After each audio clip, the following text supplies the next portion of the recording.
Shell has every reason to be optimistic. Thanks to their support, 1,300 women have given birth to healthy children. The work is important because the kids are healthy. When HIV-positive women or couples have healthy children, it fills me with pride. And that drives her to continue her work. From the hospital, Rochelle goes to a real job as librarian. Her work with mothers and children is voluntary.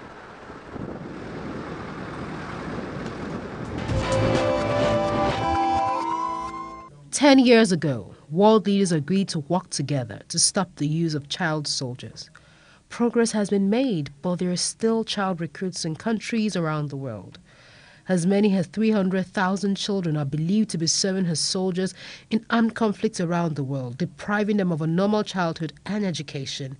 In Uganda, they're trying to rebuild the lives of former child soldiers." Machetes in these hands had a horrifying effect not long ago, but now they are being used in a constructive way. These former northern Ugandan child soldiers were trained to maim and kill, but their nightmare has ended. I've been abducted in 1995 when I was still 9 years.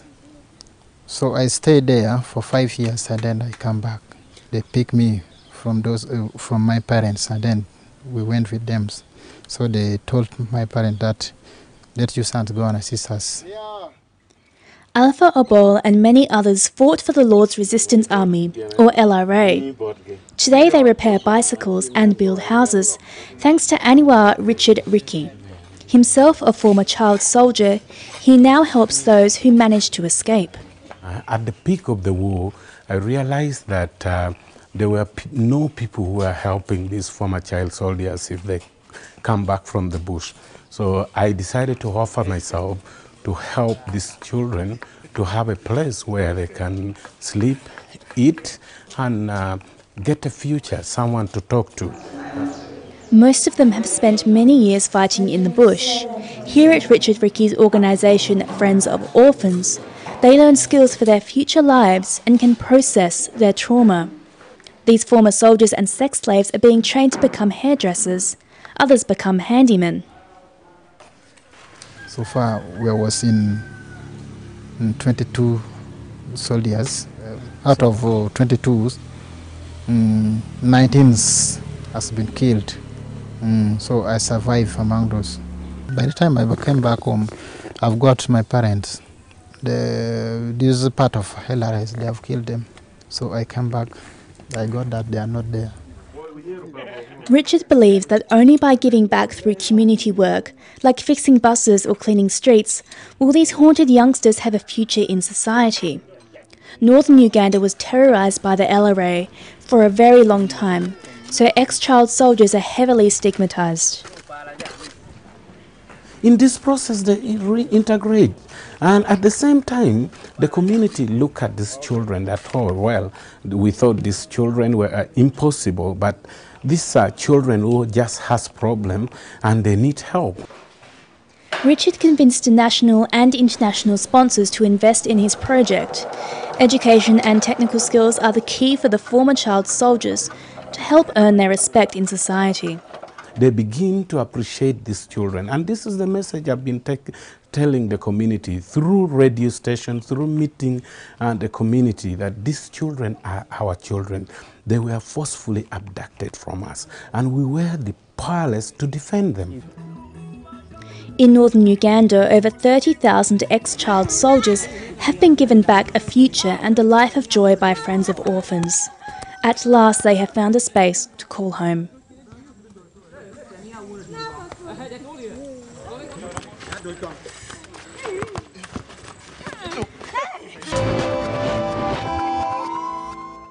And we end today's episode with fashion. Fashion made in Nigeria. A young woman dressing babies and children. This baby shop in Lagos, Nigeria could be anywhere on the planet. Pale colors, boring designs, cheap quality products. Nkem Bego often struggled when she was looking for baby wear. This lack made her create her own brand, In 2014, she founded Always Me, a baby brand made in Nigeria. You don't see anything that is really vibrant, and I mean, for babies especially, color stimulates their senses.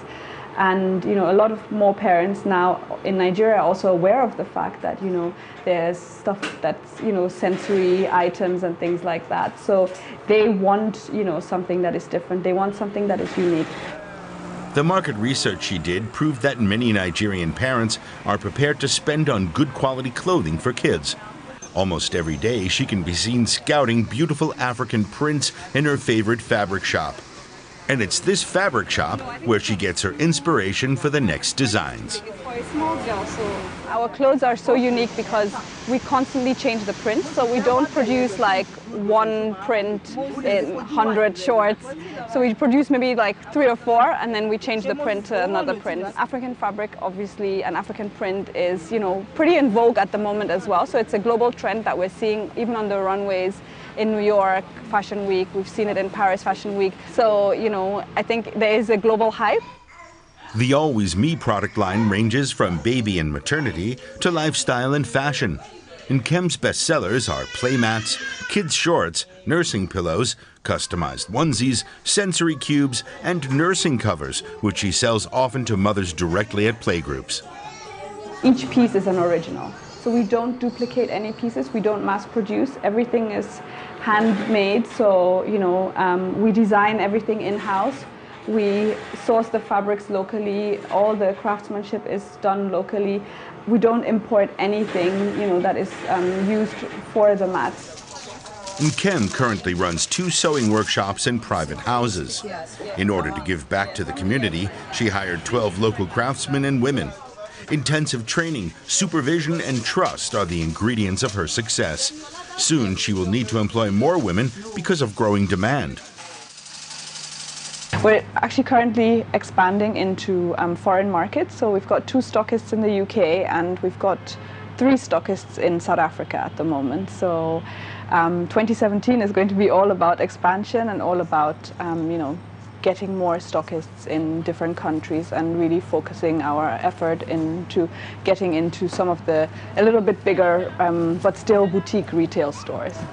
Nkem's business, Always Me, is part of a private sector-driven initiative that seeks to create a platform for Nigerian culture, even when it comes to baby dresses.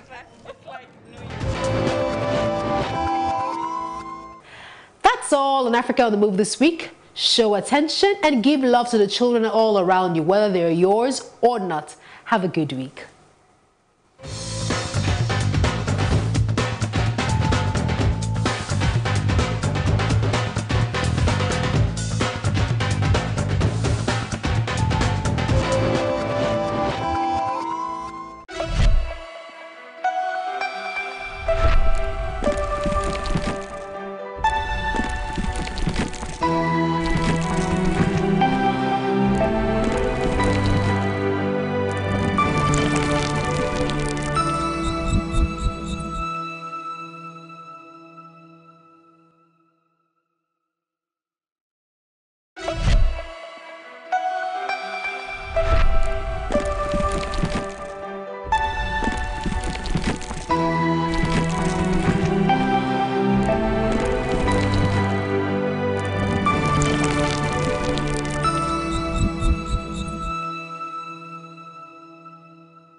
The Nigerian film industry, popularly known as Nollywood, is one of the largest export sectors in Nigeria.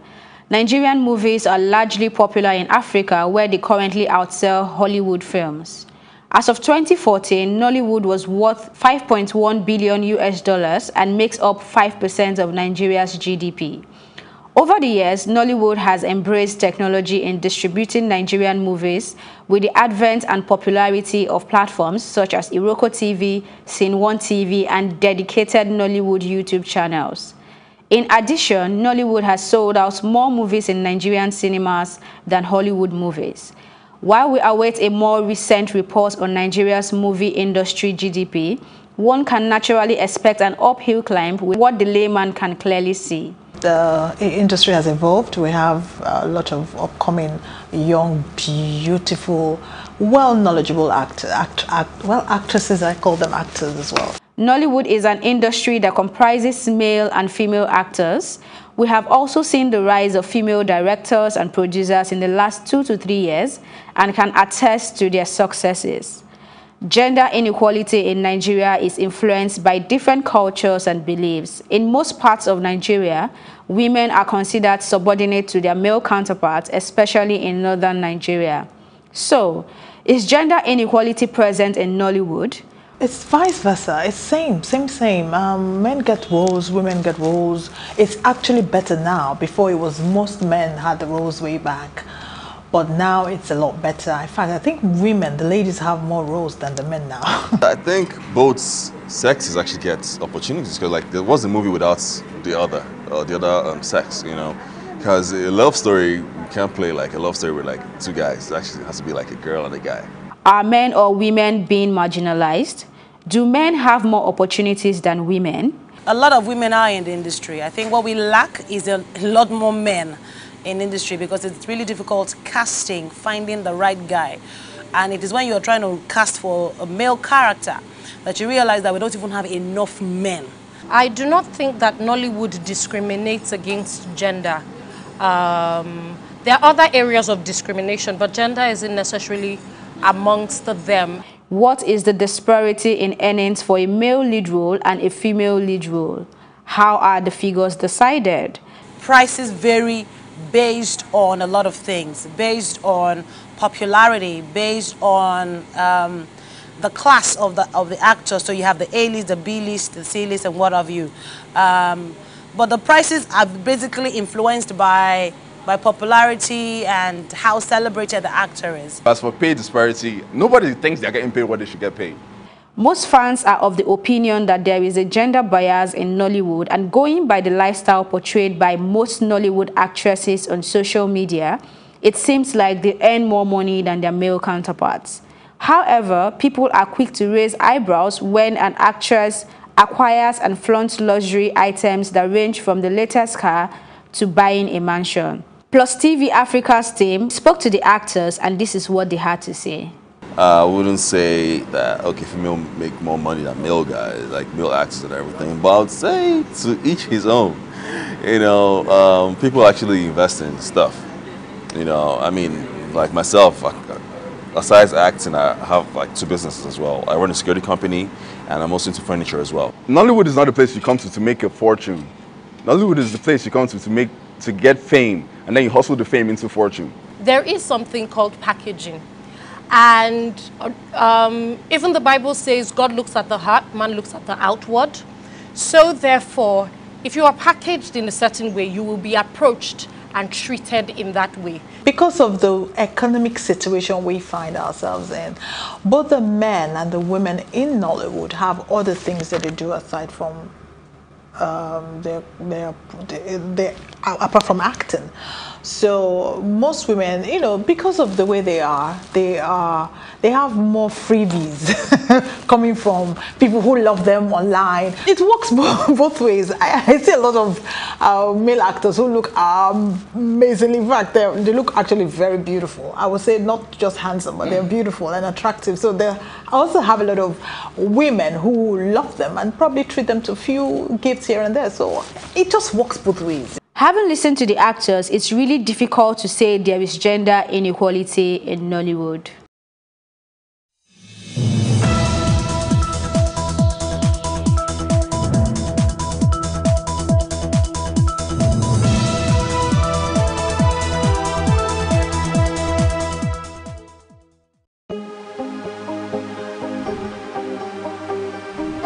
This is it for upcoming artists to blow in Nigeria.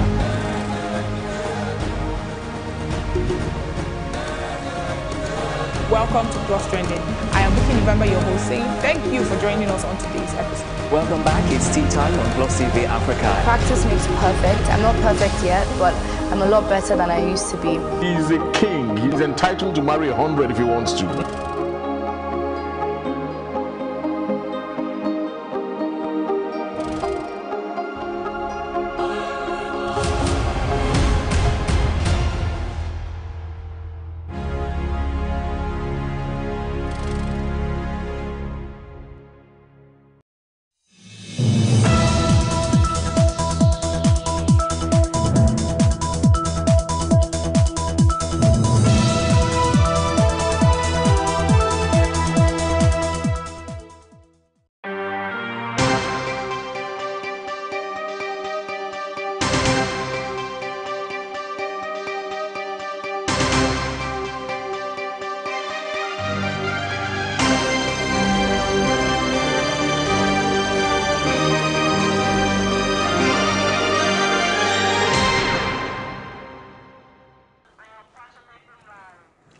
evening and many thanks for joining us on Plus TV Africa. You're watching Nigeria Decides. I'm David Alabi.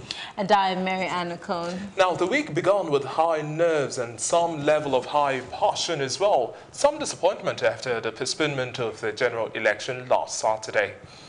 Well, today on Nigeria Decides, we will be passionately looking at how we lost money because of the postponement. We will be talking about how leadership succession can be a challenge in Nigeria, and of course, the killings that happened in Kaduna. Very sad, very sad. Now, those are really touching subjects because at the end of the day, when you look at the postponement of the elections, one would ask questions. How does this relate to matters that touch the hearts of everyday Nigerians? We look at the minimum wage bill as well as the appropriation bill, knowing that recess is supposed to take place and resumption expected on Tuesday, but now there is likely to be a delay in that. Yes, of course, and we'll be looking at how this touches on the budget, especially financially for INEC, when we talk about the monies for feeding horses and dogs and all of that, you know. Do we have to have double that amount? Are we going to have a repeat? Where is INEC going to dip its hands into to get those monies? And talking about implementation, early passage and approvals being given means that we'll have things running. But also the killings in Kajuru, we've also had a sharp level of criticism on the governor. Why should information be coming from the governor, not the police, and a whole lot more? Agencies. And some information hasn't come so clear. That's criticism that have come through. Of course, and there's some undertone to this. Lots of people are blaming something for you. A football chassis? Hey, Adu, come watch a game with your uncle and I. Please, come. I'm okay, thanks. The kind of person that you asked me to be. My brother say you love me, I love him too. I tell him I will do anything for you. But it's strange. Just how many goals you have scored? I know get you. You scored 2. I look up like this, say who are you? So Daddy, you showed those blues pepper yesterday, right? You sure did. Those 3 points are sure for us today. Remind me how The game is about to start. Quick, please.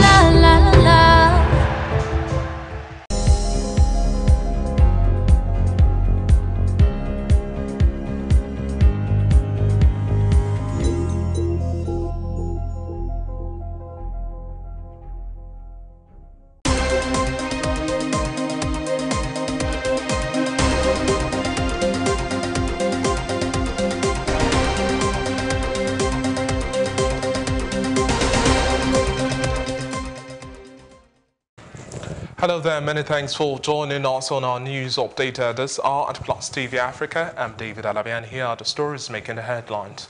We begin with reports across Nigeria. President Muhammadu Buhari has suggested that the Independent National Electoral Commission would be made to explain the real reasons behind its after all the scheduled elections must have been concluded. Speaking at the National Caucus meeting of the All Progressives Congress held at the party's national headquarters in Abuja on Monday, the president insisted that the electoral body had no reason to postpone the elections, considering the kind of support it had received from government. That INEC leadership knew that they were going to postpone the election.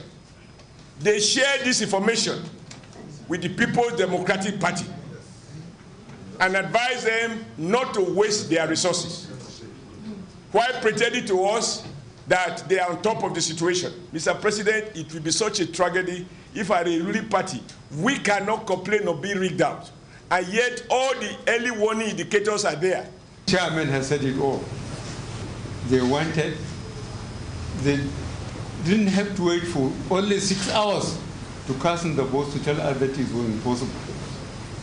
Definitely, the reasons why such incompetence manifests itself has to be explained to the nation. I really give the military and the police the ruthless. We are not going to be blamed that we want to rig an election.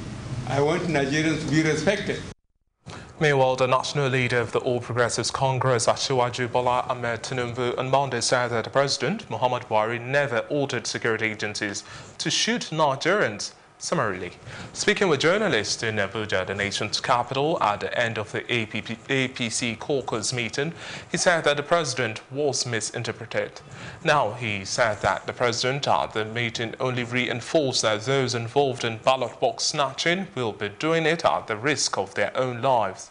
He said, quote, "I was in that meeting. The president was just reinforcing the fact that if you are out there snatching ballot boxes and causing destruction, you are at risk of your own life. Whatever happens to you, no president will give an order that his own citizens should be shot summarily." End of quote. And Nigeria's main opposition party on Monday said President Muhammadu Buhari's threat to use soldiers to deal with any attempts to tamper with voting material during a delayed vote was a direct call for jungle justice.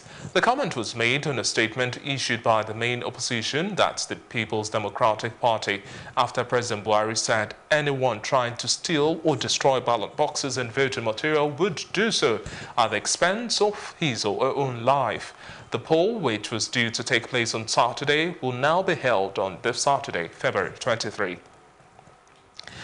The People's Democratic Party has suggested that the Independent National Electoral Commission should allow either of two audit firms, KPMG and PricewaterhouseCoopers, to verify all the sensitive electoral materials that were returned to the various central bank offices across the nation after the deferral of the general elections earlier scheduled to commence last Saturday. It also expressed support for the Commission's perceived resistance to pressure to implement a partial postponement. This would not have been in the best interest of democracy in Nigeria, the main opposition party said. The PDP national chairman, Uche Secondus, made the party's position known in a letter to the INEC chairman, Professor Mahmoud Yakubu, which was made available to journalists on Monday. And in another reaction, the Independent National Electoral Commission in Kebbi State has urged politicians to be wary of social media posts announcing results after voting prior to the official declaration of results by the Commission. The resident electoral commissioner in the state, Alhaji Ahmad Mahmoud, gave the advice during an interactive session with stakeholders in Birin Kebbi on Monday. Ahmad Mahmoud urged Nigerians to be wary of social media posted results before INEC's official declaration. Meanwhile, the Independent National Electoral Commission has replaced David Umar with Muhammad Musa as the senatorial candidate of the All Progressives Congress in Niger East on its final list of candidates for the elections. The development follows the decision of the Federal High Court sitting in Abuja on February 7, which sacked Umar and declared Muhammad Musa as the bona fide candidate of the party. INEC, however, did not immediately replace Senator Umar's name until the eve of the postponed elections, that's February 15. The letter by INEC to the resident electoral commissioner in Niger State and signed by the secretary to the commission, Rose Oririanwo Anthony, directed the REC to update the record of the list of final candidates earlier forwarded. Meanwhile, Senator David Umar had filed an appeal challenging the decision of the Federal High Court. He also continued to affirm himself as the bona fide candidate of the APC for the election in Niger East Senatorial District, despite the court ruling. In security matters, 2 Nigerian soldiers were killed and 6 others injured when Boko Haram jihadists attacked a military post near the Cameroon border days before the rescheduled presidential elections. Fighters loyal to longtime factional leader Abubakar Shekau launched the attack on Sunday evening, some 15 kilometers from the town of Banki. Banki is 130 kilometers southeast of Maiduguri, the Borno state capital, and houses of some 45,000 people displaced by the conflict in a sprawling camp. Boko Haram has launched several attacks in and around Banki targeting troops and the displaced. President Muhammadu Buhari came to power on a pledge to defeat the Islamist militants, but despite his repeated claims that they have been weakened to the point of defeat, attacks still persist. And the Virologist Center at the Federal Teaching Hospital Abakaliki, built by Ebonyi State government, has successfully treated and discharged 14 Lassa fever patients brought to the center this year.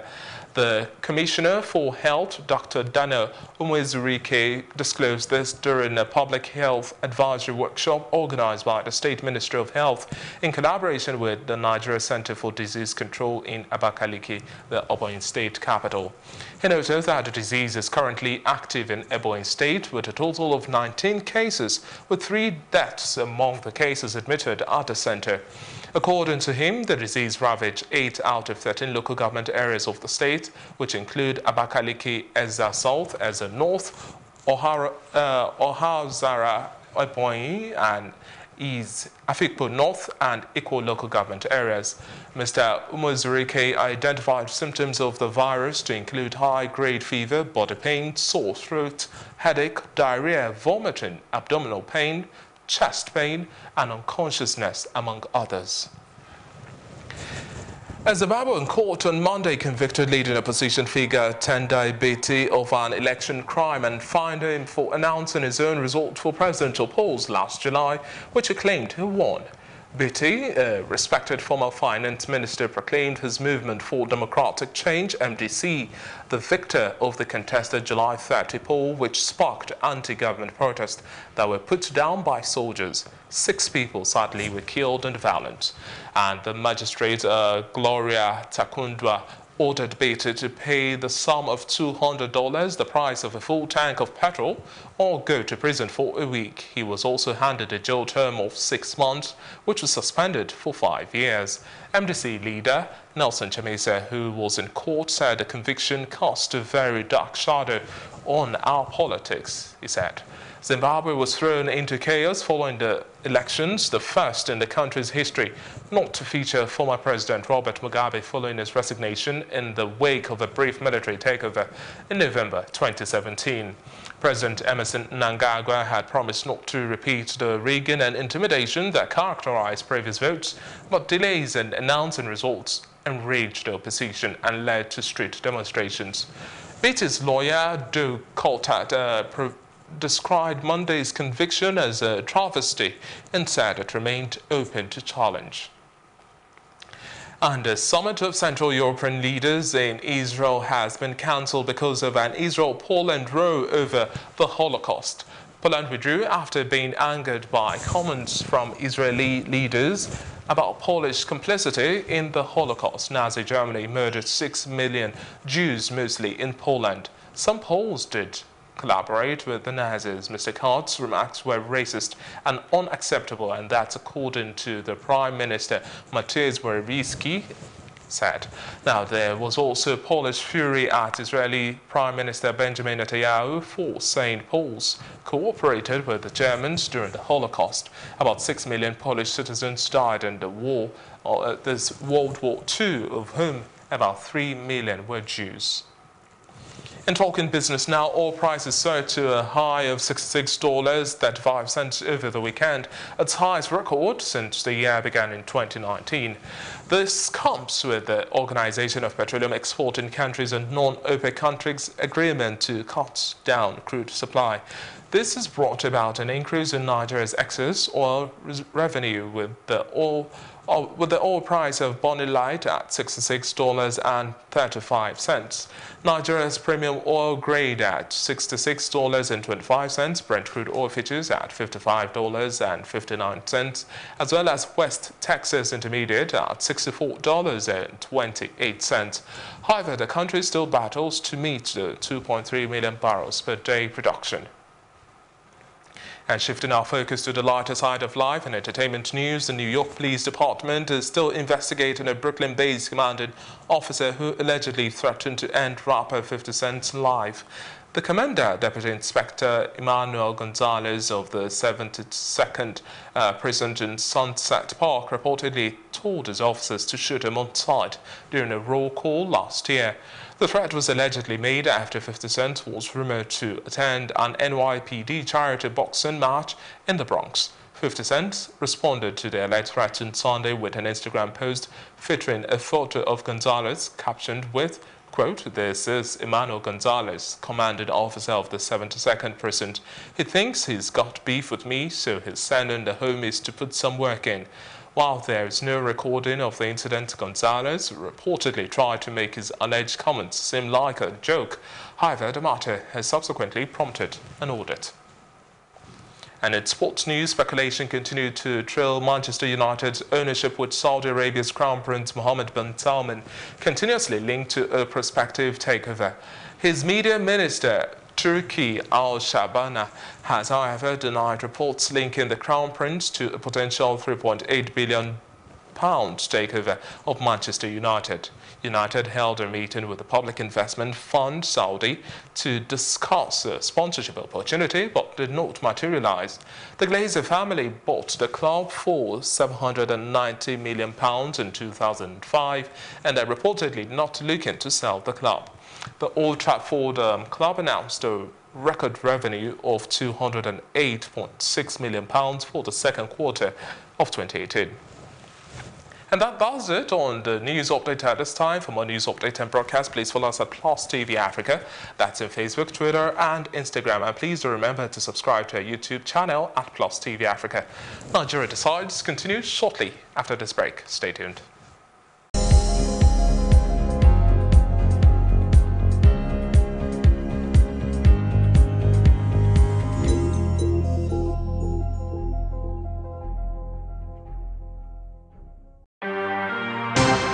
Don't sell your birthright. We cannot fold our hands and look Nigeria dying. The Godfather will give you the terms. And if you don't meet up, of course you know you're going to be chopped aside. People's power is the essence of democracy. Power is not served a la carte. The presidency is coming out and saying it's the fact that they are related through marriage. At the end of the day, that is conflict of interest. He was expected to change the tone of his speech to appeasing to these troublemakers. When an elderly man in society talks, he needed to be taken seriously. When you want to fight corruption, you reform the system and institutions. Development of a nation is inextricably linked to the education of its people.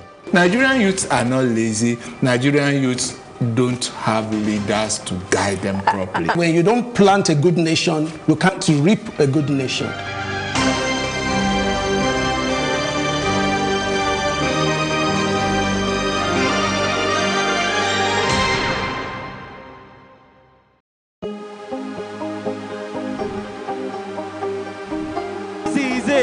For upcoming artists to blow in Nigeria.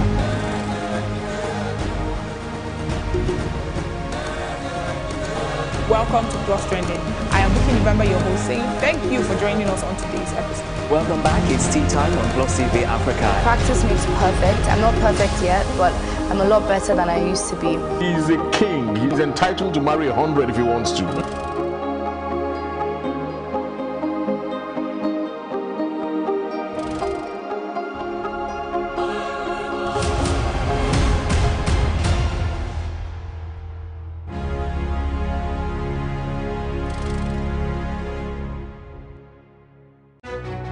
Still watching Nigeria Decides on Plus TV Africa, and we're moving on. We need to have a national consensus. We need to accept that democracy has come to stay.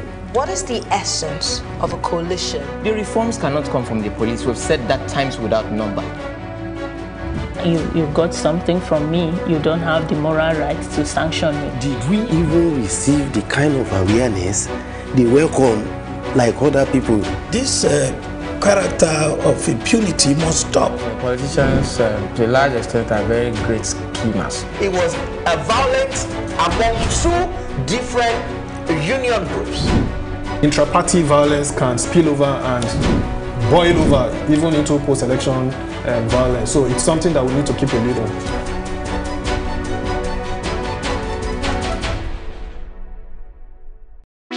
Hey, what's up guys? You're welcome to another edition of Plus Event, and I remain your host, Ifeoluwa Oshukeye. Your absence isn't an excuse anymore, as Plus Events is all you need, as we bring you the glitz, the glamour, and loads of fun.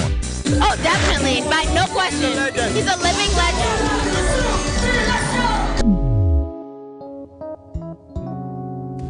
Oh, God forbid, Holy Ghost fire, no. I just want to be blown away. I want to be wild. This is 11 years of doing it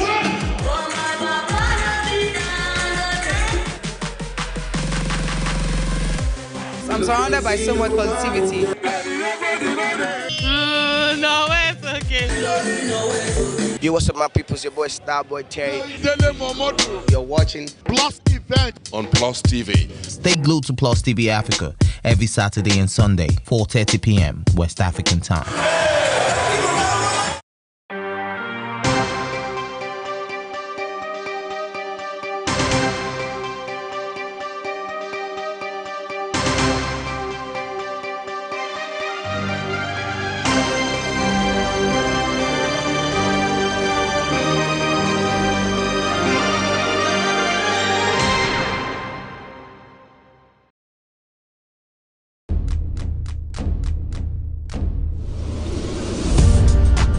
You're watching Plus TV Africa, and this is Tea Time. I loved the energy when I came in here. It was so positive. I was like, I can live here. My real names are Akbofio Fobo, Akborobo Mere. I think my father is a comedian because most times when he calls me, he's like, yo, make sure you use condom, you know, them girls out there. So are you telling me I should have shot my shots? Ife, you have a younger brother. Age is nothing but a number. What? I'm a vampire.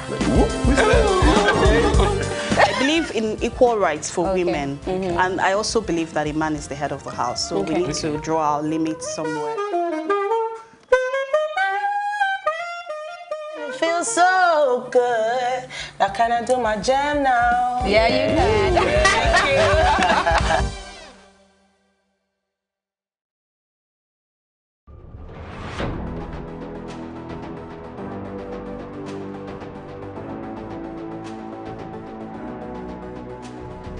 First point of accountability is asking questions.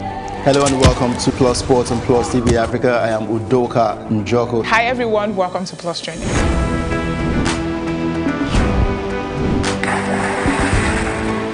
You cannot continue to recycle poverty while you're spending a lot of money on unproductive ventures. The government has to feel the impact. Honorable Commissioner, sir, welcome to the show.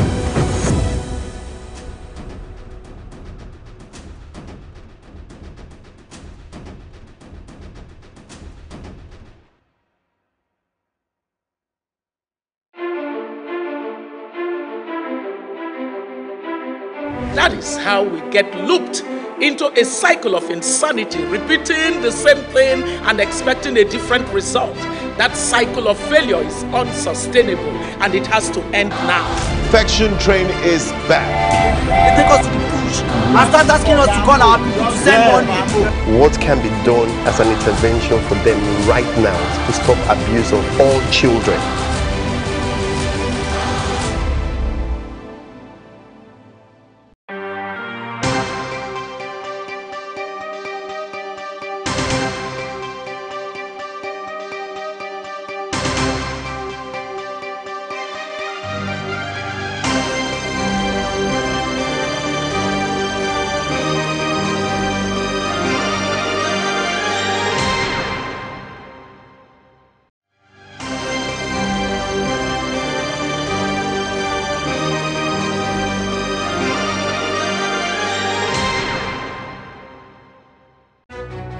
Still watching Nigeria Decides on Plus TV Africa, and we're moving on. We need to have a national consensus. We need to accept that democracy has come to stay.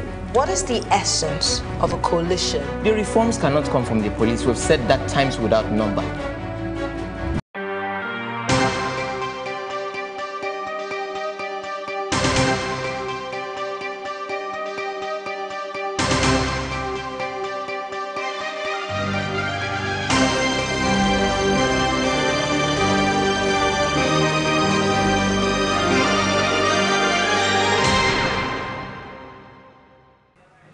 Thank you very much for still staying with us. Now we are looking at how the postponement affected the elections and the economy as well, while the general volume of trade declined across markets due to the large sense of uncertainty in the air.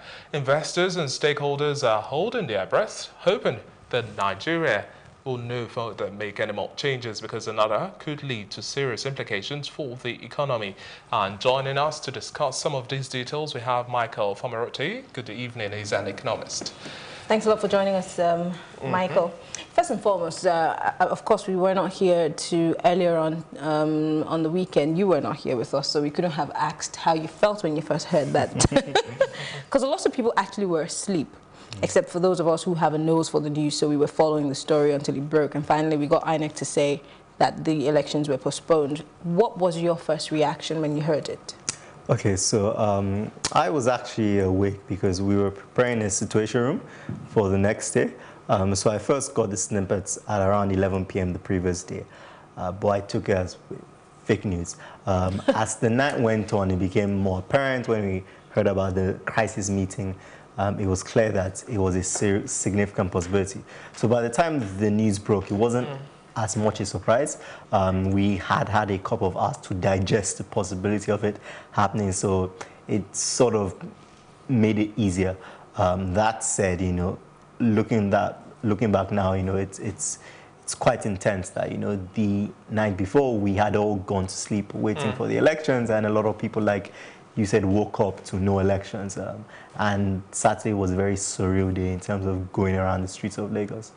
Now, talking about surreal experiences, a whole lot of businesses made huge losses. Now, we have the figure pegged at about 2.3 trillion naira that was lost just because of the whole shutdown of the system. How do you then think this would necessarily affect business? Because at the end of the day, waiting for the election, everybody's counting down to Saturday now. How does that affect market trends, especially looking at Forex market and then businesses in general? Yeah, so it's a sort of big question, so we have to break it down. If we're starting from the markets, right, we already saw a bit of an indication of what the effect was. The stock market was down over 1.5%, the banking sector was down over 3%, and, you know, that's a significant number, right? It's unsurprising, you know, this is bad for investor confidence. During elections, normally, foreign investors are jittery. They are concerned about how the elections are going to go, even in normal situations. When you have a circumstance where it's postponed at the, you know, final hour, you know, you really set their bells ringing. So I was unsurprised to see that, you know, the market loss. And I think the fact that the US market was on holiday probably helped us a bit, because I do expect losses to continue at least for the next couple of days, perhaps pick up perhaps on Friday or Thursday. But that's on the market side, right? So it's definitely bad for investor confidence. But when we begin to look at the domestic economy, right, and the real economy, you mentioned businesses, you know, being shut down and losing out. That's very true. I mean, on Friday, you know, a number of people, and this is more by anecdotes than evidence, but I know that a number of companies worked half day, right, to allow their workers to get back home in time to prepare for the next day. And then, of course, on Saturday, there was no economic activity, you know, events, weddings, those things were sort of dead. So there was definitely an impact in terms of Saturday essentially being a dead economic day. And if elections also hold a Saturday, it means? Exactly. So the reality is that, you know, we do elections every 4 years, and it's a fair trade-off, right, to shut down the country for one day just to, you know, pick your leaders, right?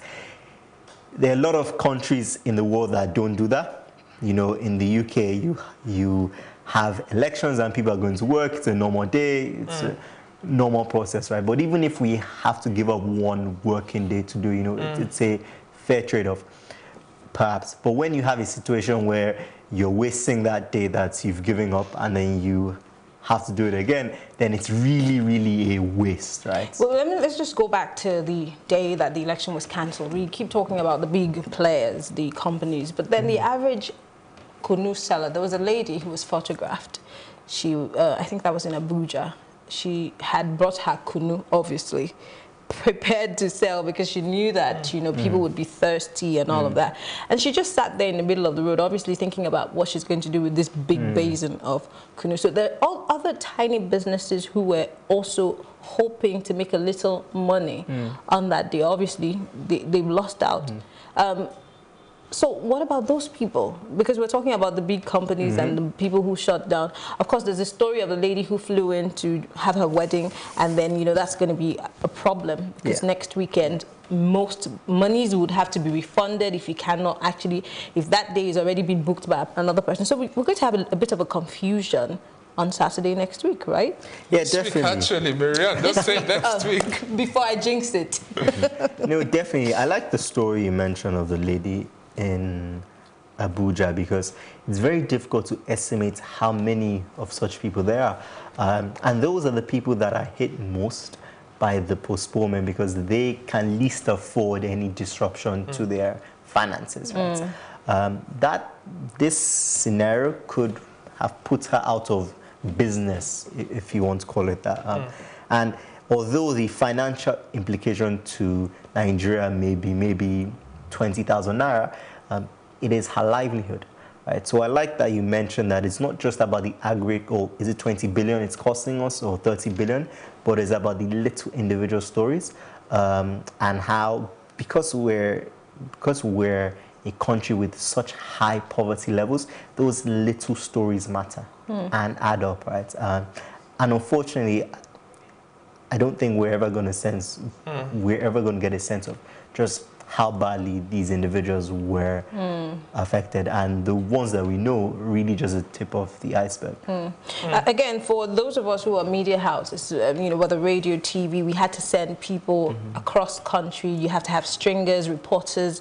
Some of them had already been booked into hotels, you know, transport. So these companies or these media houses, they find themselves in a dilemma of sorts where they don't know whether it would be cheaper to send them back and then they'll have to go back on that Friday weekend, or just to keep them through the week. So it's double the amount that was budgeted or estimated for. So this is also money lost. How do we even cope? Again, INEC on its own obviously has people all across the country also. Look at what happened to the youth corps members. They don't have where to stay. Food, we saw in the videos, people were cooking, you know, getting ready to feed them. So, and we saw the drama between the National Assembly and, you know, the executive to approve INEC's budget. So where is INEC going to dip its hand into? Yes, so for INEC, it's interesting because we don't have a clear sense of how much they spent. But given that it was the final hour, you can imagine that they spent a significant chunk of their budget. The reality is that they need to get the money to run the elections from somewhere, and the elections have to hold.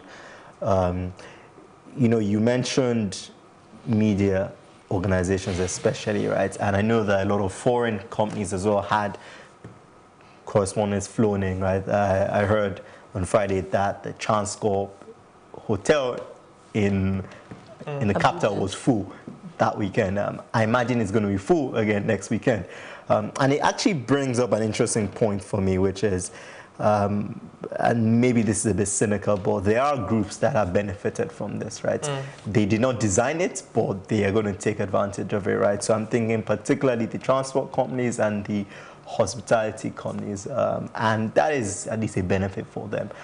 It definitely does not compensate for the losses that we're going to get. And expecting some good business as well come this Saturday. Most definitely. Okay, so now let's quickly take a look at the stance of the National Assembly now. There has been condemnation from the side because they say at the end of the day, when you have such postponement, it means their break continues, or they can't even come back after recess because they were supposed to resume plenary on Tuesday, that's tomorrow. But with this postponement now, it means then recess continues. And we have the national budget still waiting. We have the minimum wage bill still waiting and all of that. And the National Assembly has said, well, they released the budget for INEC to the tune of 189 billion naira to just fast track this, with other security agencies' budget as well, totaling about 242 billion naira. So at the end of the day, they are saying that they did enough to ensure that INEC was going to have a successful election. So this is going to rub off wrongly on them when we're looking at budget passage and then the minimum wage bill as well. And it's definitely going to have further implications that they cannot even seem to start comprehending. How do you think this really would make sense? business this time around? Yeah, so Nigeria generally struggles to pass its budget on time. I think last year we passed budget around June, previous year, June, the previous year was May. So anything that, you know, helps delay that is very unwelcome, right? And any excuse giving to the NAS to extend their recess is bad news, right? Because it essentially means that we are unlikely to get the budget before, say, Q2. Right? And if we follow recent trend and add a week on top, then we're looking at maybe end of June, start of July for the budget, right? And this budget is even going to be more controversial because of the minimum wage amendment, right? So I'm not particularly optimistic about the passage of the 2019 budget, and I don't even think much attention is being paid to that right now. You could say rightfully so, given the importance of the INEC segment, the minimum wage segment, and the elections, right? But most definitely, when you begin to look sort of longer term, you see that this has a domino effect, right? And the unfortunate effect is that, you know, even what we normally delay on is really and we have to remember that our budgets are just projections, so any further delay would cause stronger ripple effects, isn't it? Yeah. Right, well, we have a report. We had one of our correspondents go to town to feel the pulse of the people as to how this has hit them business-wise. Here's that report. The previously scheduled 2019 presidential election, which was to hold on the 16th of February, but rescheduled to the 23rd of February, as expected by analysts, certainly had a negative toll on market trends from the start of Monday's trading day. It was a bellwether trading day as the all-share index plunged by 1.61 basis point to close at 32,190.07. Various sectors were also in the red terrain, particularly the banking sector, which dropped by 3.21 basis point. Other sectors which recorded losses were the insurance sector, which dropped by 1.13%, the oil and gas sector also dropped by 2.92%, the consumer goods sector dropped by 1.54%, while the industrial sector dropped by 1.16%. However, various analysts took to their Twitter account to speak of the effect of the postponed election, one being Raymond Echebiri, a development economist, who took to his Twitter account, attributing the sell-off to profit-taking, unimpressive dividend payout, and election postponement. These being likely causes for the bearish trade recorded on Monday, which may likely continue.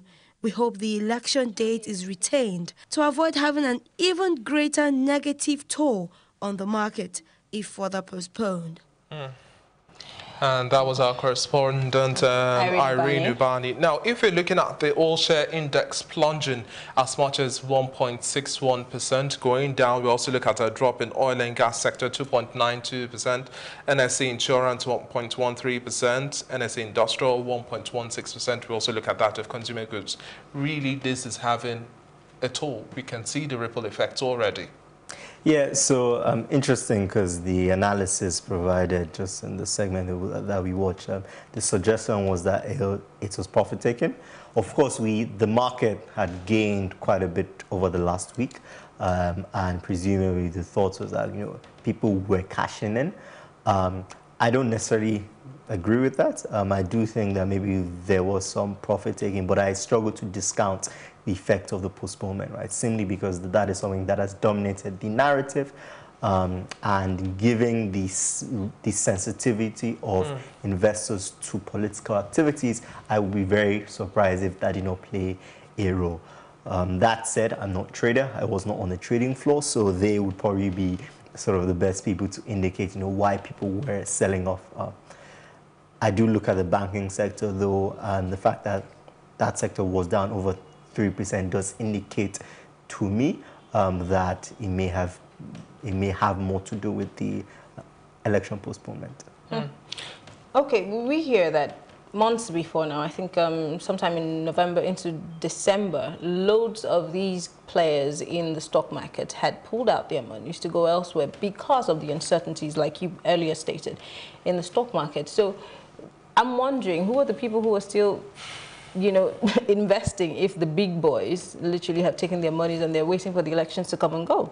Yeah, so definitely, if you look at trading volumes in the market, we're looking at averaging between 1 and 2 billion naira, which is very small. I remember 2017, at least the second half of the year, we averaged about 5 billion. 2018, we averaged somewhere around 3.5 billion, right? So trading volumes have dwindled because a lot of investors have pulled out their funds. And the market performance today is more indicative of direction as opposed to any intensity of trading.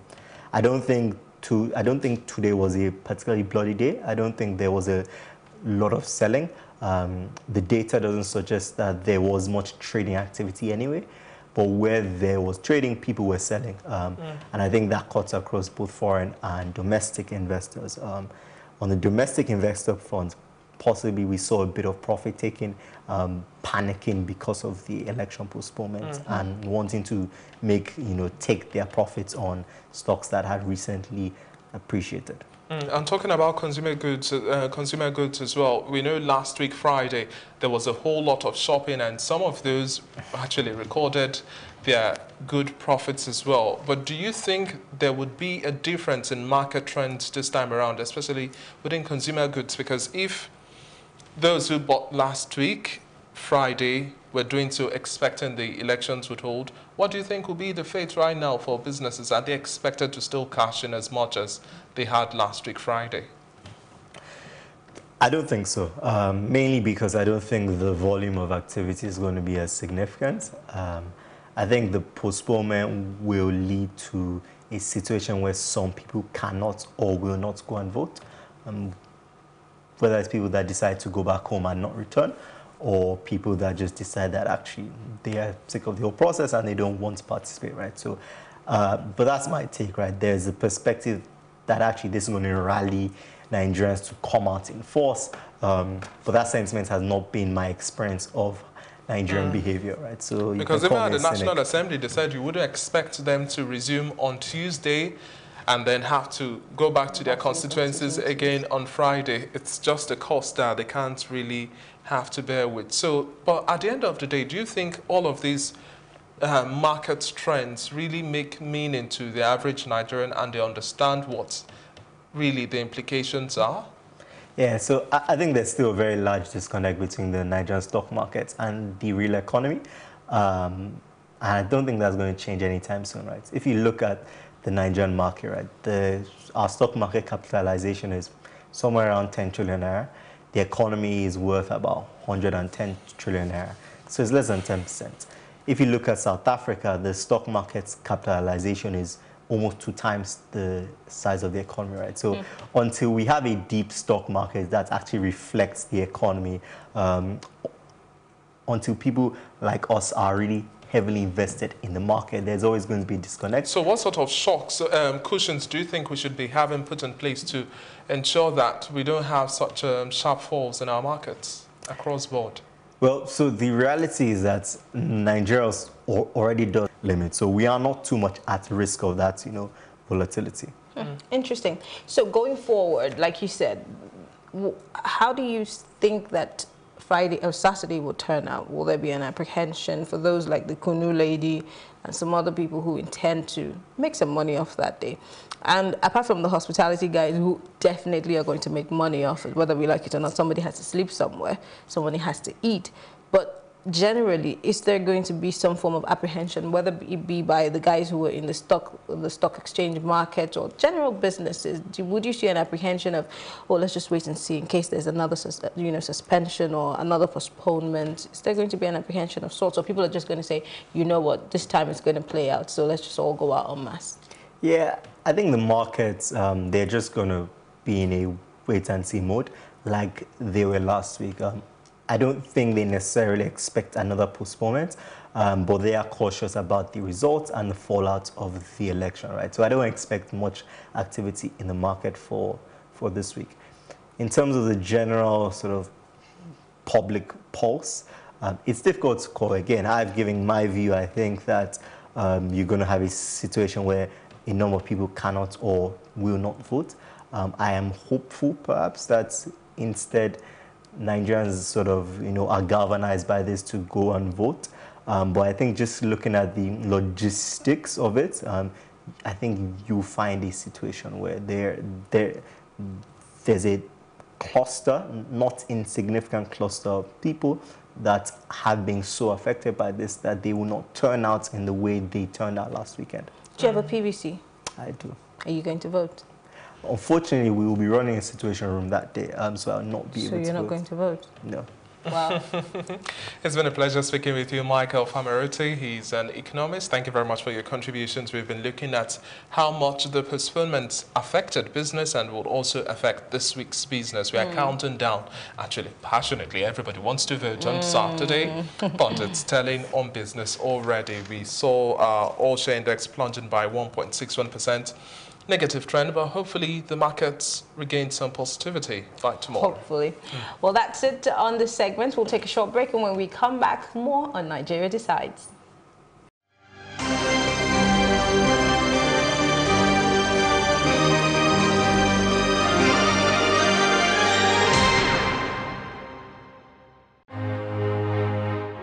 This TV station, Plus TV Africa, is designed to help to create a paradigm shift.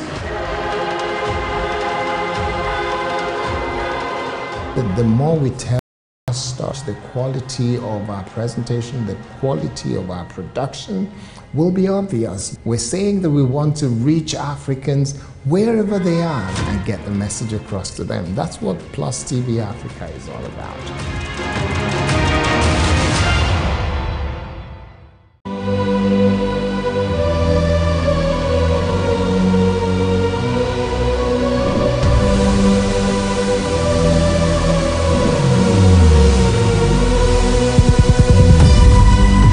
What we do not understand, we will stigmatize.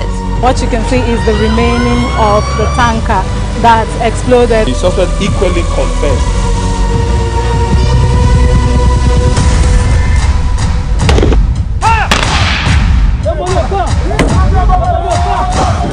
A 500 naira they collect them. You no talk, then go beat you. Now 2,500 they pay.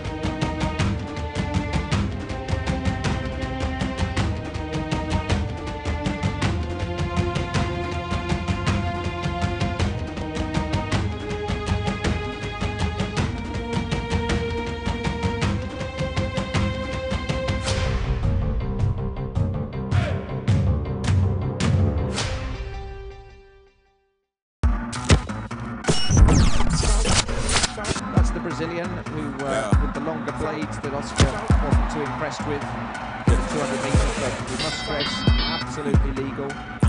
Sounds of the surf. Yeah. Now that he's a hater, I don't want no bad energy. Man get used by radar, but you can't see my energy. And this time they are away, and Peacock goes away strongly. She wants a man from London, she wants a fellow with felonies. That's not being my team. There's no I in it, I bring it on my team. That's when it's all my team. Even the bouncers bounce when it's all my team. Who do you wanna never know? Don't be a sheep when you can be bold. Great, it's a good time and you never know. Don't show up to my show, you've got no energy.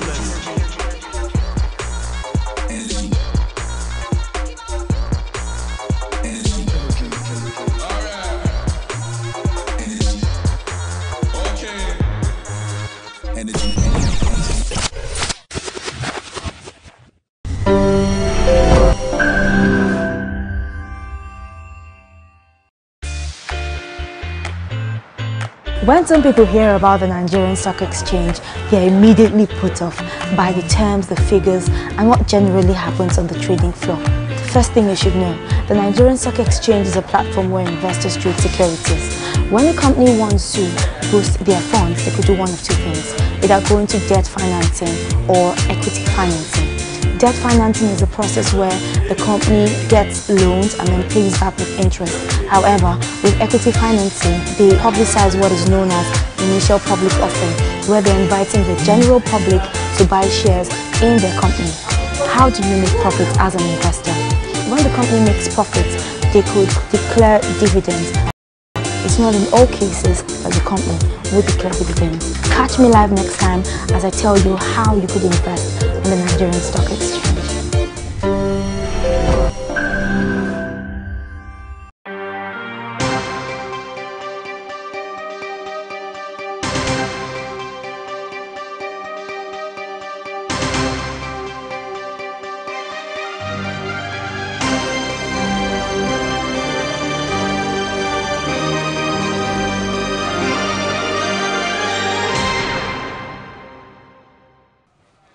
Thank you for staying with us. After Saturday's postponement, conversations about leadership and succession comes to the surface. Do we have the right people to take over from well-performing leaders? And what happens when these incumbents lose? Will they agree to hand over willingly?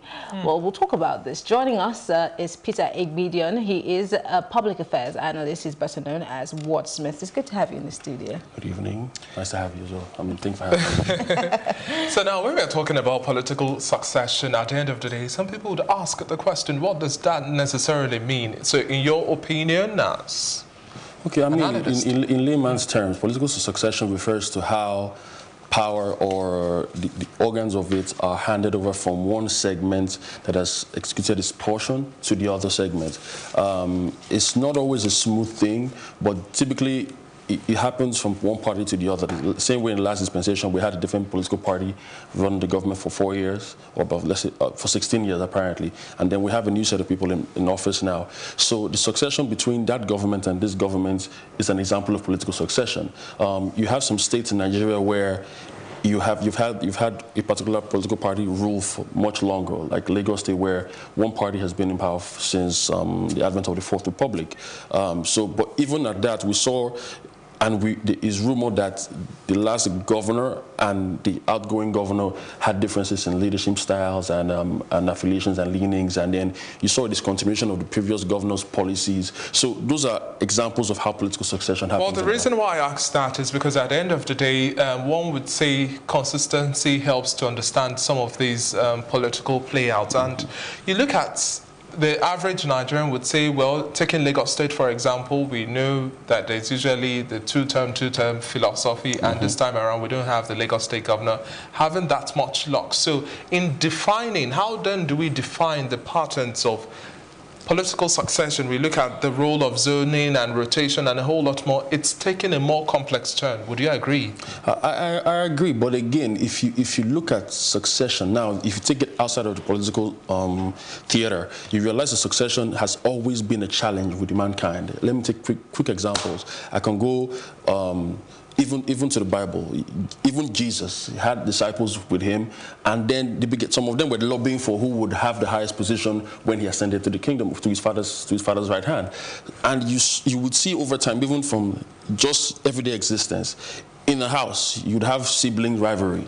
Somebody is trying to gain the parents' love in a better way to be able to receive the bequeathing of other properties and stuff. So these things happen. It's human nature. These conflicts will arise every time there's a prize in sight. People will jostle for it, and it just so happens that because the stakes are higher in politics, that people go all out.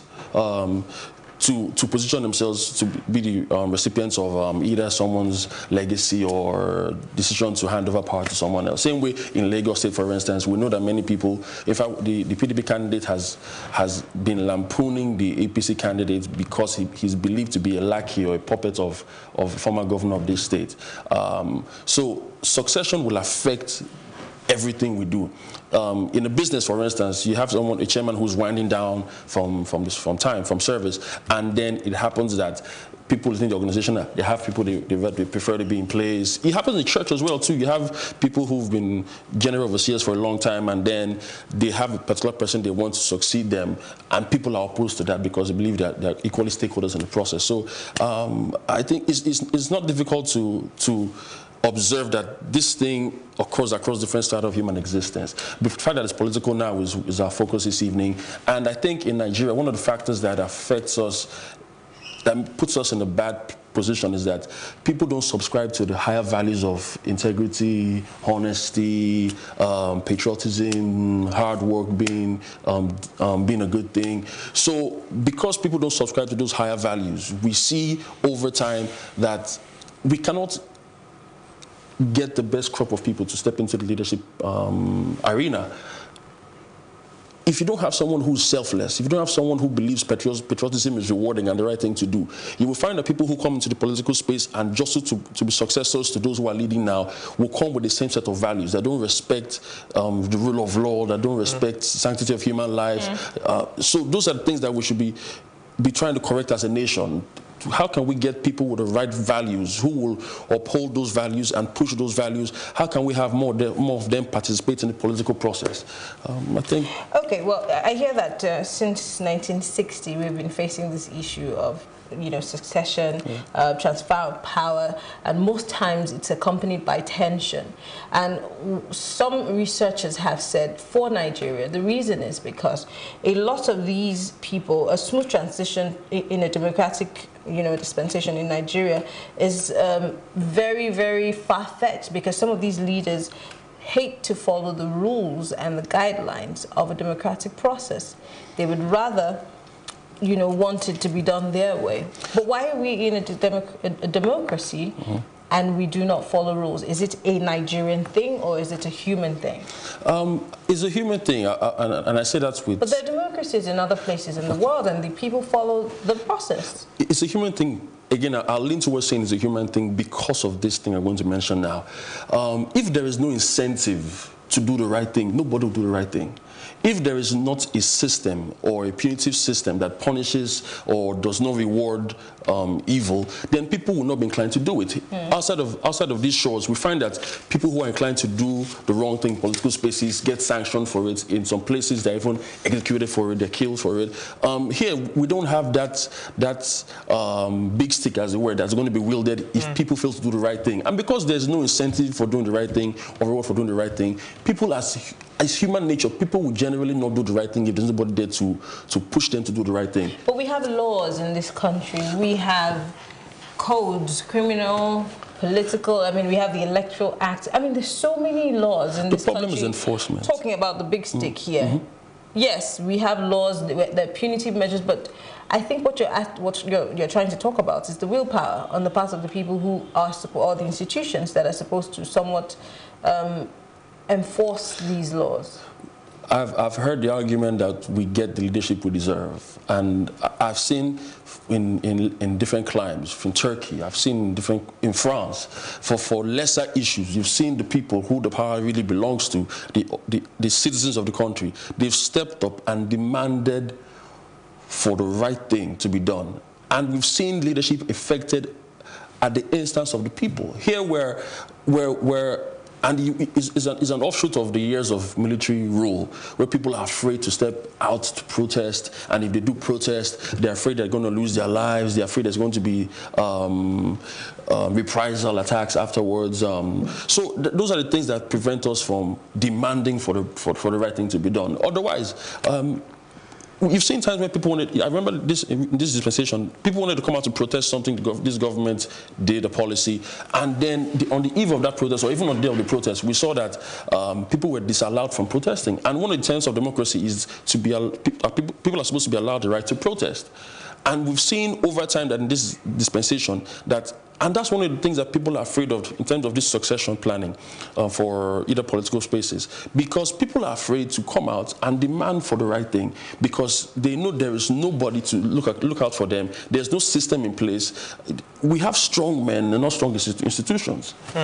Now, we understand in Nigeria how religious and ethnic credentials play in determining who becomes the next leader and a whole lot more. Now, that has always been the bane of discussions and crosses over even those with stronger qualifications at the end of the day. But do you think necessarily we can wean ourselves as a people and as a country away from these factors that have dug their fingers so deeply that we lose sight of really what should be our objective and define our level of perspective when it comes to choosing leaders. Then we can't do any strong assessment at the end of the day if we don't have the leaders put in place that should do the needful. I believe it's possible, but this country has been fractured, balkanized.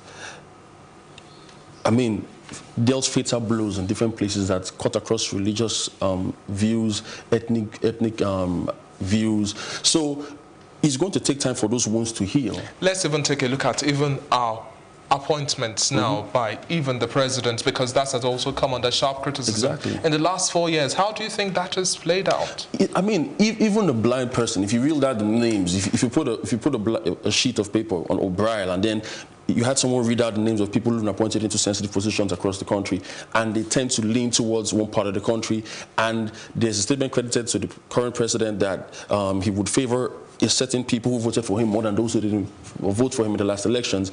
It creates the sentiment that this is not the time or place to believe in the values that can push for these things to be done away with. For instance, in the USA, affirmative action that allowed for people of color to be able to go to educational institutions, it was in place for quite a long time, and it enabled black people and minorities to be able to access education and other things as well. But we see now that that affirmative action principle is no longer the operative principle. Now it's more merit. And in Nigeria, it's going to take some time. There have been wounds. You find statements being made, I mean, over time that hit the polity up across ethnic lines, across religious lines, and people Or do you remember, or do you still recall that just while we're having the whole campaigns and a whole lot more, these same lines I say we've been hit are what is being exploited or explored on? Because at the end of the day, the politicians are saying that, well, vote for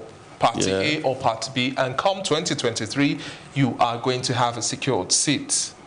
Well, politics will always appeal to different sentiments. People who are aspiring for anything will appeal to the sentiments of the people they're trying to get whatever they want it from. So if they will say that, they will flatter you. I've seen men try to woo women and they say all sorts of things, all sorts of nice things, and then when they get what they want, they are gone with the wind. But we have this whole zoning thing in political parties, whether it be Party A or Party B. That again goes to buttress the fact that we in this country see things through the prism of religion, ethnicity, and of course, you know, those kind of things. So really, and the parties take advantage of it because this is who we are. Maybe if we were not these kind of people, it would have been easier to do away with it. It would have been easier, but I mean, we're stuck with who we are now. Nigeria is an agglomeration of different ethnic groups, and a lot of the minorities have been oppressed for years. The only hope for many of them to receive some redress is for somebody who they believe is like them to be empowered, which is why, to a large extent, in the Jonathan era, a lot of people were sympathetic towards him, especially minorities, because they believed he was one of them. And then to a lot of people as well, from minority groups, his eviction from office, as they say, brought a sense of mourning for months in different parts of the country because he was assumed, in fact, it's not just an assumption. Many people still believe that he was kicked out of power because he was a minority. Again, some of the sentiments that were spewed after he lost or after he considered victory were reinforcing that same view as well too. So I think it's going to be a matter of time.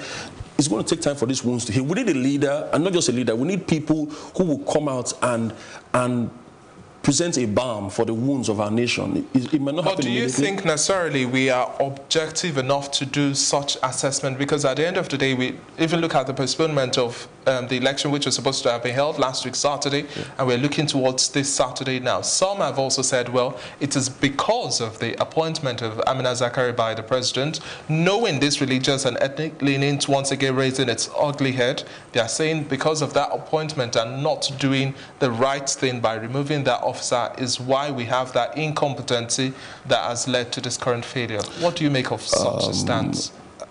It's not without reason, but if you look across board, the incompetence has become a national calling card for many of us. It's in different sectors. We can't run away from it. So to highlight this failure by INEC, is a bit unfair, but again, it's deserved. However, this thing we're looking at is deeper than just politics, because you have people in different organizations. In the civil service, people from a certain part of the country are viewed as untouchable, because for years they've been the mainstay in terms of power being rotated in the civil service.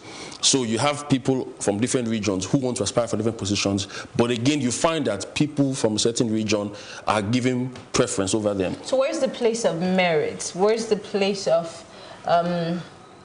being able to do the job over, oh well, he's my brother or he's from a certain place, let's just allow him, it's their turn?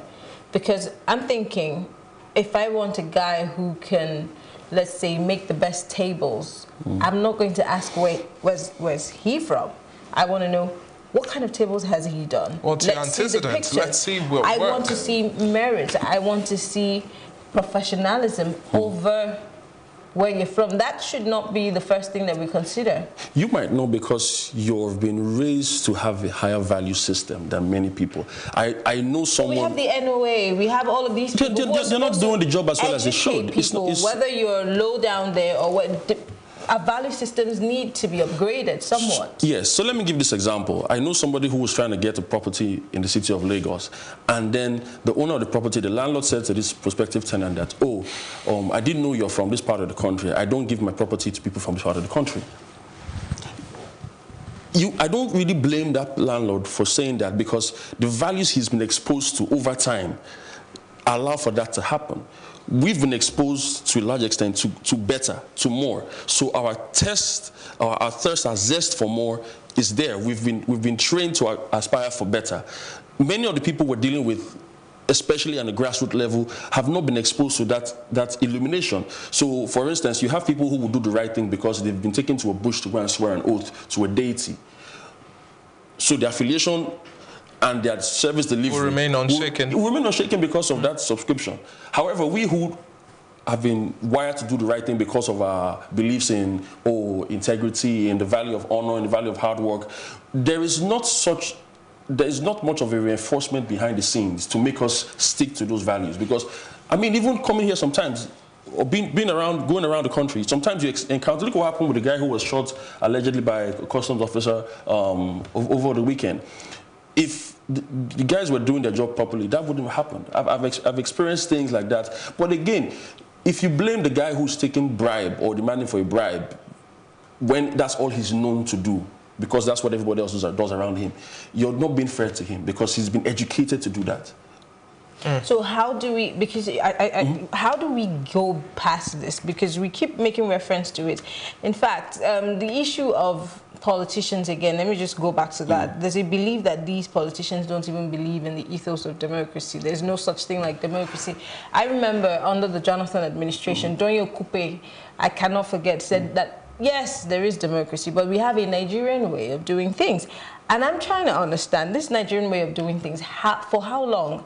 Has it even worked for us? Has it changed anything? If it's not changing anything, why are we sticking to that Nigerian way of doing things? Why don't we try to change it? And it starts from our homes, changing the way we think. Because we went to unity schools, you know, and the idea of unity schools was so that you could cross paths with people that were not from your same parts of, you know, the world. How come this has not changed our mentality? And every day we keep talking about it, but it doesn't seem to sink in. I'll use an example I heard. There's this parable from part of Nigeria that I've been to, and they say one person can cook food for the village, and the village will eat it. But then, if the whole village cooks food for one person, the person won't be able to eat it. So there's not enough people populating the ranks of those who will push these values out there. You have a few of them, only just a few of them. So because they are limited in number, the larger masses, the larger amount of people will beat them down, will eat them up, will overshadow whatever news of good or aspiration for better values that exist. So we need people like you and I in these spaces to talk more, to inspire leadership, to be beacons of light, as it were, because we don't have enough of that. I mean, there's a candidate running for the office of president right now amongst the candidates running for president, and he's been known for being a motivational speaker. And you find some of the jokes online saying, "Who will aspire to perspire? Help." And these are the people who for years have been working even better than the NOA to inculcate the right values in our system. But there's so much that a loner like him, a Lone Ranger like him can do. If we had 20 more people, 50 more people, 1,000 more people. I was talking to someone one day and he said to me, "How many are we in Nigeria?" I estimated it almost 200 million. And he said, "Are you telling me that 10% of Nigerians have integrity?" And I looked at the numbers. If we're 200 million and have 20% of, or 10% of that, that's 20 million people. Can I say that 20 million people in this country really have integrity? I'm not sure I can say that. Can I say 1% of that has integrity? I can't say that. Can I say I have integrity? I've been in situations where Peter, I would, yes, because I know there will be some situations that with the right price you would be surprised at yourself that you do certain things.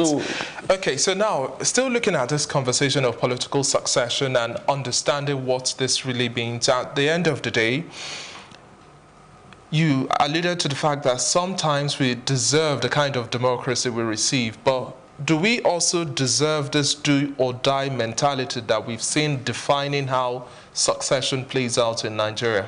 No, we don't. And again, we saw what happened with the last elections, the last cycle of elections. Because all of the political parties have said, yes, if we are defeated hands down, we are going to lay off our grip of power or that fight for power.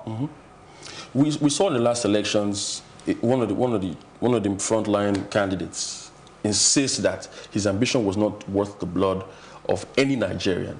And in the previous cycle, we had seen someone say that if the elections didn't go a certain way, that the blood of dogs and baboons would be spilled. And whether or not that was true, that was the general belief across board in 2011. And we saw the outcome of it with youth corpers getting killed in different parts of Nigeria after the elections that brought in President Jonathan. Now, in 2015, we saw a man insist that no matter what, nobody's blood should be spilt on his account. And that became the paradigm, as it were, leading up to these elections. However, because of the manner in which Jonathan was kicked out of office, hate speech and fake news became weaponized. It was a tool in the hands of different people in the last election cycle. And we still find that you've created clusters of people who are wailers or hailers, and this animosity is resident in our polity, whether we like it or not. Until we deal with that, I doubt that this current election cycle will be able to benefit from the goodwill that President Jonathan brought to the There's also a belief that Nigerian politicians like to hang on to power.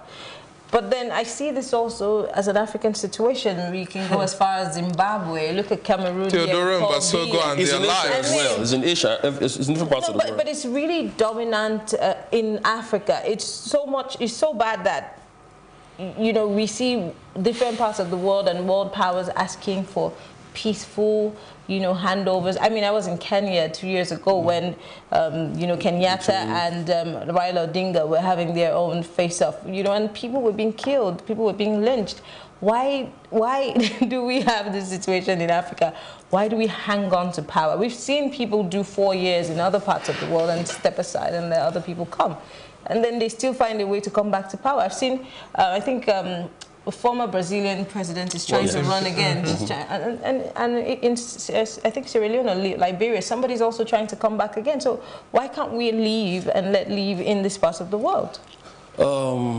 Using the Kenyan example, because this cycle of violence you alluded to also happened in the penultimate cycle of elections as well over there. Let me situate it locally. A lot of the ethnic minorities, and even people in general, they tend to launch their hopes and aspirations on the space shuttle of someone else's ambition. So their meal tickets or their preservation is dependent on such a person being in power. Now that person also reinforces their belief system, and they become his subjects, and he becomes their god. So they do everything they can to make sure that person gets into office, because they believe that their sustenance, their livelihood, their survival is dependent on such a person's continued stay in power. Because of that, survival is a natural instinct of people. People will go all the way out to do whatever it takes to survive. When this becomes a norm in the political system, it's going to take a lot of work to eradicate it. So locally, you have people who believe that, oh, so I was having a haircut 2 weeks ago, and somebody was saying, oh, I'll vote for X candidate because he hasn't done anything to my tribe. He hasn't done anything wrong to my tribe. And I'm like, well, really, are you going to vote on the basis of that when you're more exposed to knowledge than the average guys that they didn't expect to think this way? After spending a few minutes discussing with him, I noticed that his tone changed. And on his way out, he said, you know what, I'm going to have a rethink. And I think more of us who know this at our own level, we should be the ones championing these things, telling people, you know what, even if this man has promised you that he will do heaven and earth for you when he gets back in office, you've seen from experience that these people kick you to the curb, they won't treat you right, and you can't do anything to them to another election cycle.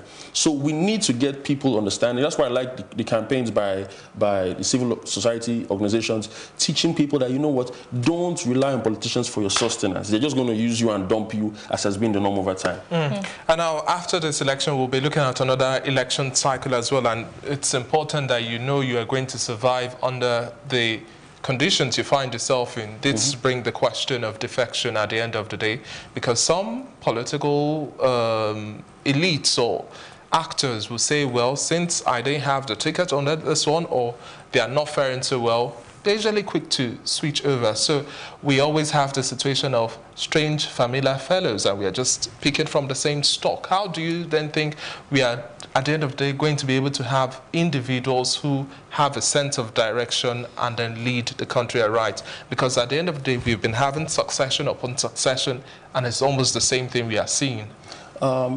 Eventually, I've heard that nature corrects itself, that it will course correct itself. So I remember coming up in the Jerry Rawlings years, and I would hear, oh, the Rawlings treatment is what's going to work in Nigeria.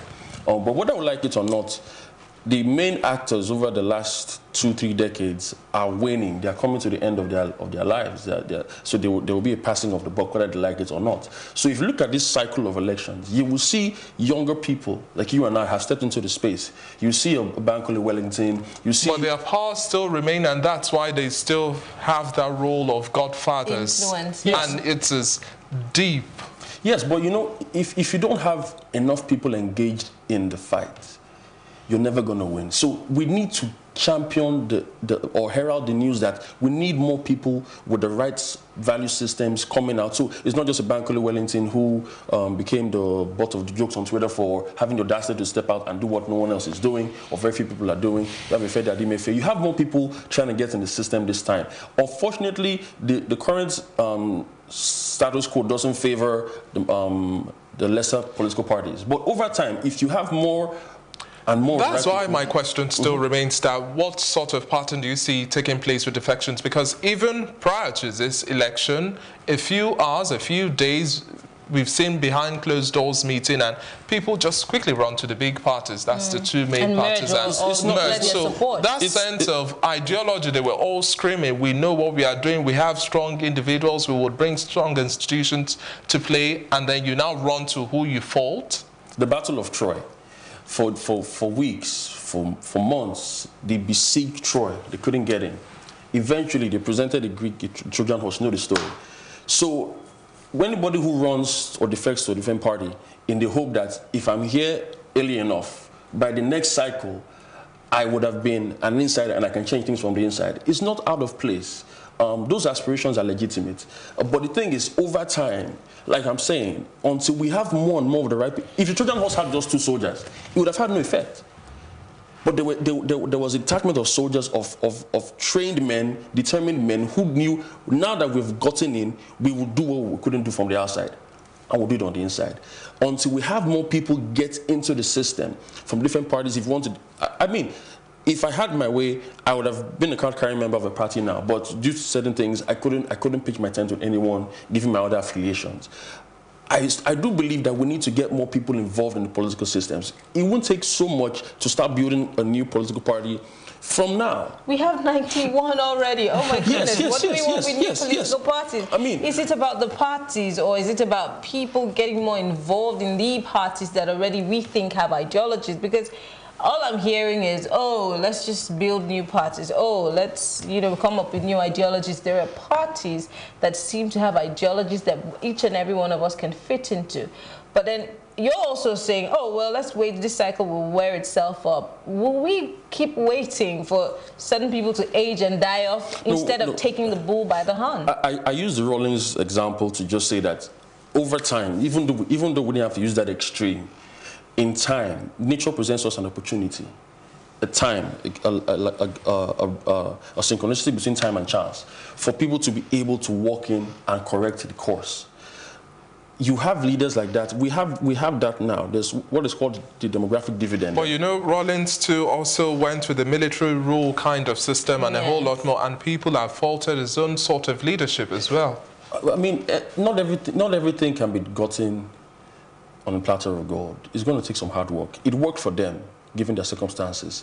In today's world, I doubt that the military option, like he did, would work in Nigeria, or indeed many countries, because there would be international pressure on such a person to vacate the scenes.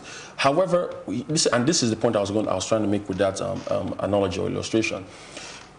Eventually, these old men that they've been shouting they should kill, I've heard many you say, just kill all of them. That won't work. Even if you kill them and you don't step up to the plate, the men that they've raised with the same values that they have will be the ones to populate the leadership spaces. If people like us don't get in those spaces. So we need more people to come out, and when they come out, when they step up to the plate to bat, in time, for instance, the candidate of the PDP in the presidential elections has offered 40% of his government or cabinet slots to youth. I'm imagining that remains to be seen. That remains to be seen. So with that offer, you won't really blame people who migrate to his platform as well. All right, we'll be back after this break.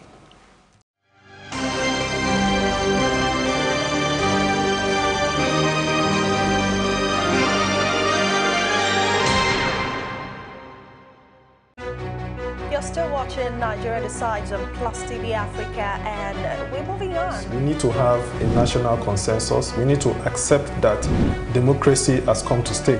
What is the essence of a coalition? The reforms cannot come from the police. We've said that times without number. You got something from me. You don't have the moral right to sanction me. Did we even receive the kind of awareness, the welcome, like other people? This character of impunity must stop. Politicians, to a large extent, are very great schemers. It was a violence among two different union groups. Intra-party violence can spill over and boil over even into post-election violence. So it's something that we need to keep a lid on.